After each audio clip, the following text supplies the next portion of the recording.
मित्रांनो, मी प्रवीण कुलकर्णी आणि Kulkarni कन्सल्टन्सीच्या knowledge centre मध्ये तुम्हा सर्वांचे सहर्ष स्वागत आहे. असे म्हटले जाते की आपण दरवर्षी आपल्या कुलदेवी आणि कुलदेव मंदिराला भेट दिली पाहिजे आणि आशीर्वाद घेतले पाहिजेत. हे म्हणणे अगदी बरोबर आहे. पण कधी कधी आपण जिथे राहतो तिथून आपली कुलदेवी आणि कुलदेव मंदिरे खूप दूर असतात आणि दरवर्षी तिथे जाणे अशक्य होते. माझ्या कुटुंबालाही अशीच अडचण आहे, कारण मी पुण्यात राहतो आणि आमची कुलदेवी बदामी येथे आहे, जी जवळजवळ 450 किलोमीटर अंतरावर आहे आणि तिथे पोहोचण्यासाठी 1 दिवसाचा प्रवास करावा लागतो. पण माझ्यासाठी कुलदेवीचा आशीर्वाद घेणे देखील महत्वाचे आहे. म्हणून मी आमच्या कुलदेवीचे सर्वात जवळचे ठिकाण कोणते आहे ते शोधू लागलो.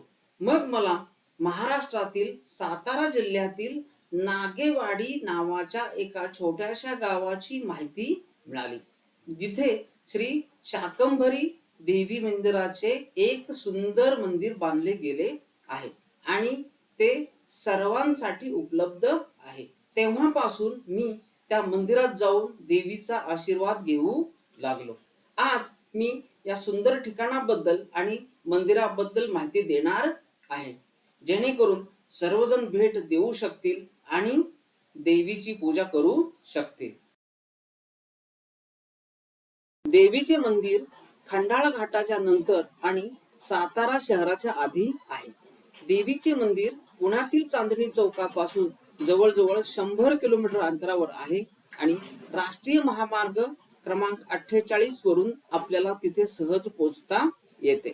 मोटारसायकल, कार आणि बसने तिथे पोहोचणे अधिक श्रेयस्कर आहे. मोटारसायकल आणि कार मंदिरापर्यंत जातात, पण बस रस्त्याच्या कडेला उभी करावी लागते.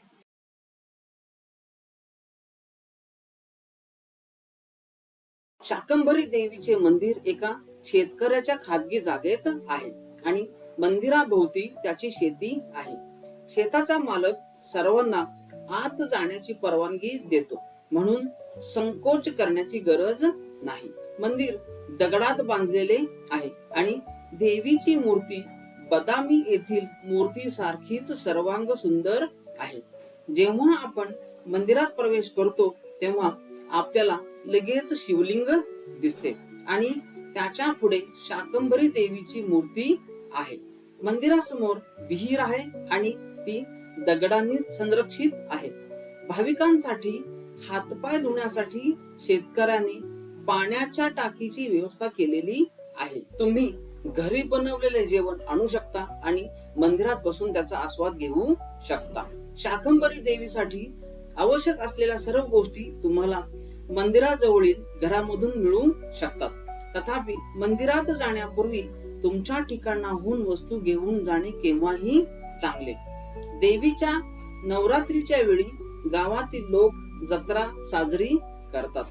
नवरात्रीच्या वेळी मंदिरात रोषणाई केली जाते, मंदिर फुलांनी सजवले जाते, देवीला साड्या नेसवल्या जातात आणि वेगवेगळ्या सुंदर फुलांनी आणि हारांनी तिला सजवले जाते. संपूर्ण नवरात्रीत लोक प्रवचन, कीर्तन आणि पूजा करतात आणि शेवटच्या दिवशी प्रसाद देतात. देवीचे नवरात्र जानेवारी महिन्यात येते, पण त्या काळात गर्दी असते. मी तुमच्यासाठी काही फोटो आणि व्हिडिओ काढले आहेत, कृपया ते पाहून आनंद घ्या.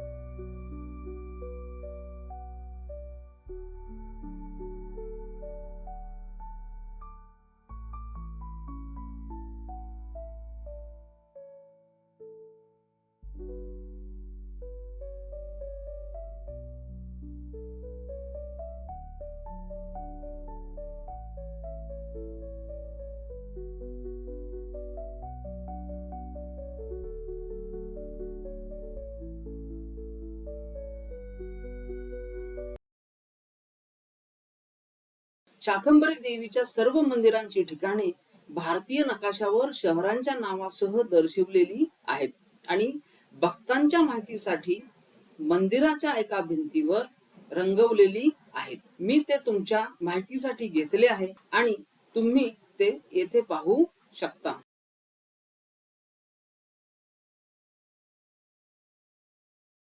मला आशा आहे की तुम्हाला शाकंभरी देवीची माहिती, फोटो आणि व्हिडिओ आवडले असतील. तुर्तास इथेच थांबतो. पाहत रहा नॉलेज सेंटर. धन्यवाद. अशाच माहितीपूर्ण व्हिडिओसाठी चॅनलला लाईक, शेअर आणि सबस्क्राईब करायला विसरू नका.